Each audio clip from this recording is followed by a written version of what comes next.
Imaginez une danse à laquelle beaucoup participent sans même s'en rendre compte. Une danse où l'un guide et l'autre suit, où l'un avance et l'autre recule, où l'un parle et l'autre écoute.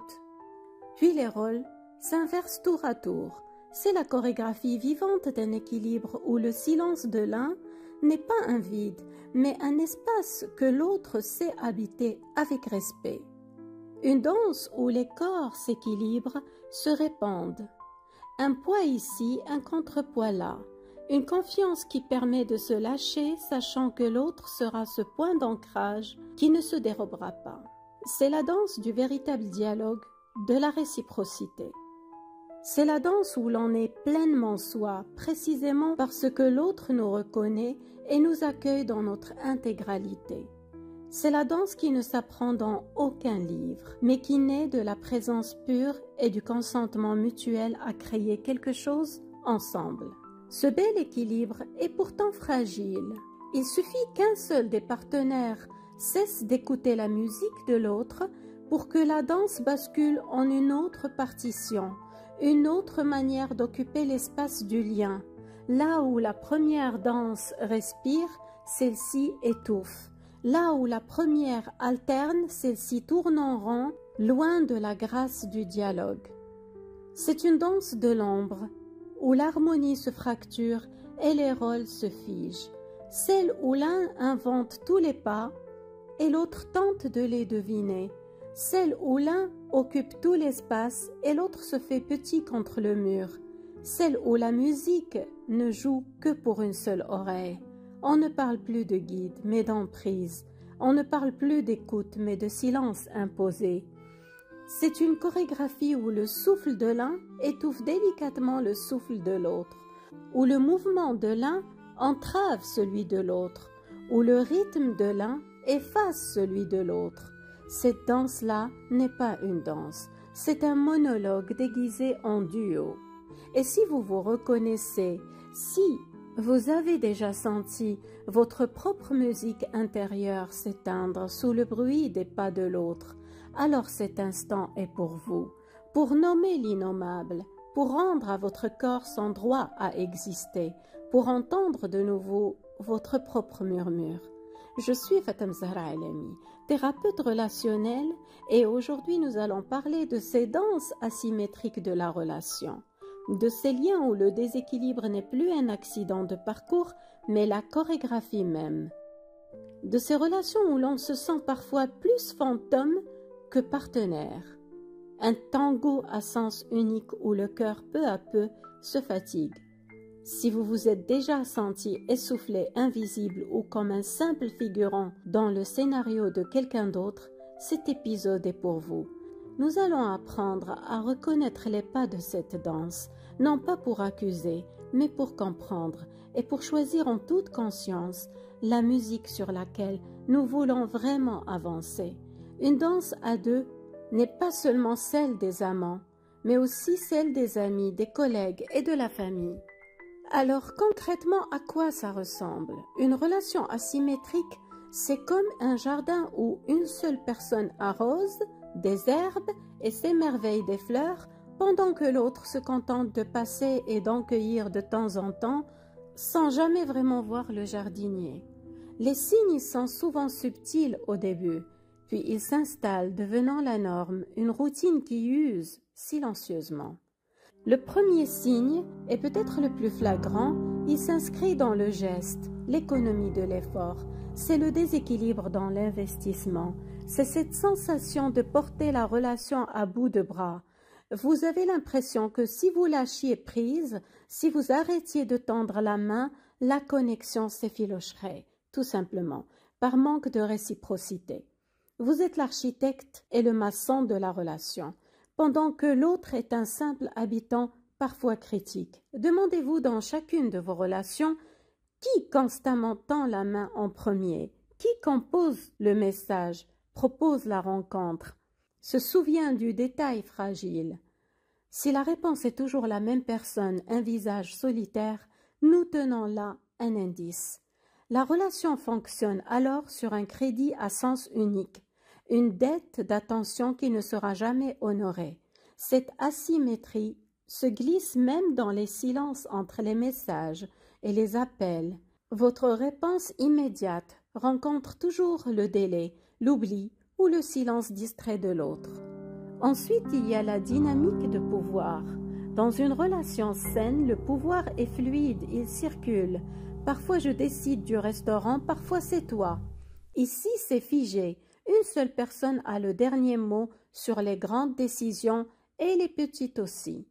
Son avis pèse toujours plus lourd. Exprimer une préférence différente devient un conflit, une épreuve. On finit par se taire pour avoir la paix. On marche sur des œufs et la coquille craque sous le poids du silence. Et puis, il y a la sphère émotionnelle. Quel climat émotionnel règne?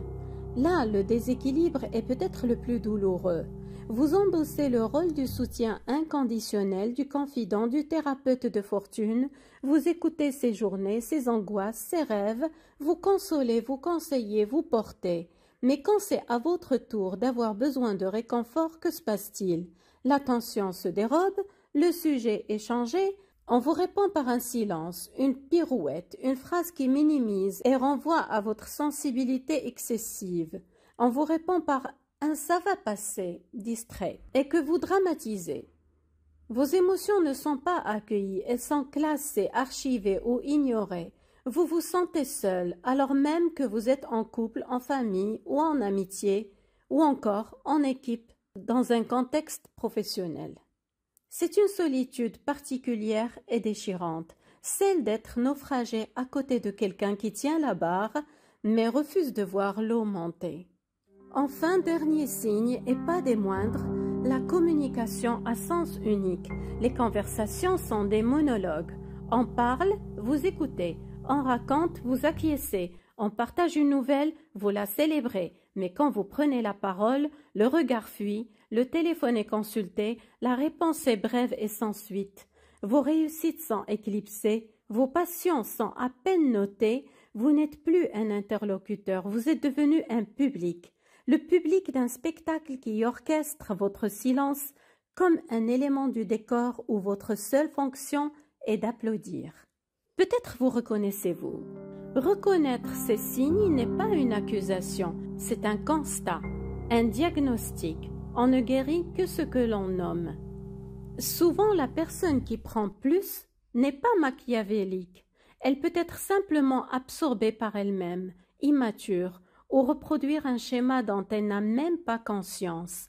Mais l'impact, lui, est bien réel. Cette dynamique use l'estime de soi, génère de l'anxiété et épuise la belle énergie d'amour que vous avez à offrir. Alors que faire de ce constat? La première étape, c'est de nommer les choses pour soi. Prendre un cahier et noter sans jugement les situations où vous avez senti ce déséquilibre.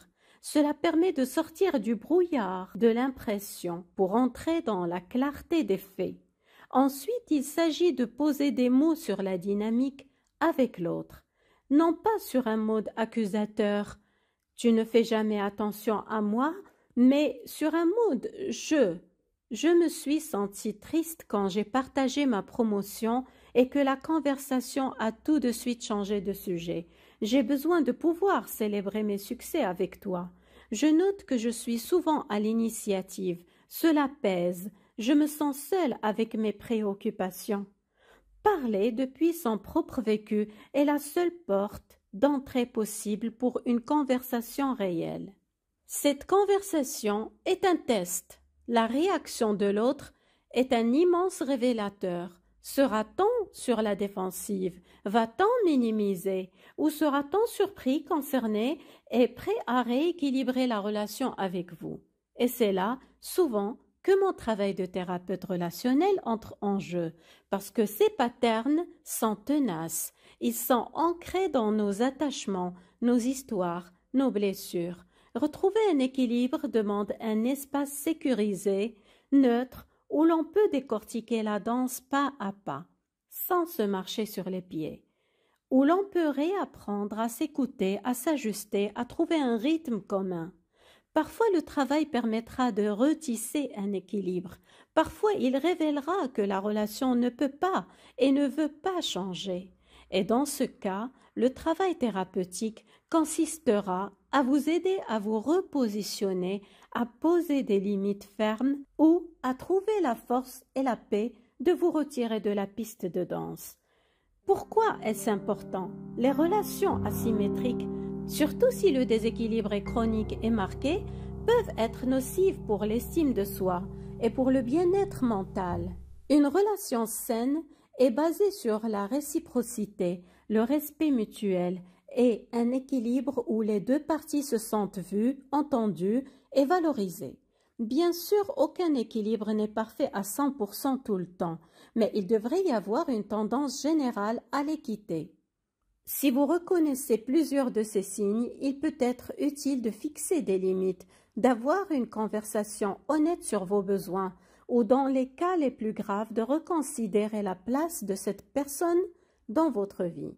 La relation est un dialogue constant, un va-et-vient, un jeu de regards où deux âmes se cherchent et se trouvent. Elle n'est pas faite pour être un monologue où une âme s'écoute parler pendant que l'autre s'oublie pour l'entendre. Vous méritez d'être entendu, vous méritez d'être célébré, vous méritez un partenariat où votre énergie est accueillie, reconnue et rendue, où vous n'êtes pas seulement celui qui écoute l'écho, mais aussi celui qui produit le son. Ne vous contentez pas de murmurer dans le bruit de quelqu'un d'autre. Trouvez la personne qui cultivera avec vous la relation, où vos voix se mêlent pour créer une harmonie, une musique à deux. Certaines relations sont des plaines fertiles, un équilibre paisible entre donner et recevoir. D'autres sont faites de pentes raides, où l'on monte toujours sans jamais atteindre le sommet, où l'on donne sans que le sol ne se stabilise sous nos pas. Alors, prenons le temps d'observer la chorégraphie de nos liens. Soyons attentifs à ce qui se dit, à ce qui se fait, dans quel contexte, mais surtout à la réciprocité qui anime ou non chacune de nos relations. Sachons reconnaître la distance à laquelle chacun souhaite nous garder et honorons cette place qui nous est offerte, sans forcer le mouvement. Écoutons le silence entre les mots, pesons le poids des gestes, remarquons la fréquence des attentions, acceptons aussi ce que l'autre est en mesure de donner ou pas. Car une relation harmonieuse n'est pas un hasard, c'est une danse consciente, où chacun ajuste constamment son pas en respectant l'espace de l'autre pour ne jamais marcher sur ceux de l'autre. L'art de l'équilibre ne consiste pas à exiger la même chose de tous, mais à discerner la nature de chaque lien sans lui demander l'impossible. Ajustez votre présence, votre énergie, vos attentes, protégez votre lumière. Certains liens méritent une flamme douce, d'autres un foyer entier. Et vous, vous méritez de ne jamais vous consumer pour éclairer les autres. Prenez soin de cette belle danse qu'est votre vie. N'oubliez jamais que vous êtes à la fois le chorégraphe et le danseur souverain. Choisissez avec qui vous partagez la piste et n'ayez jamais peur de danser seul le temps de retrouver votre propre rythme. Prenez soin de vous.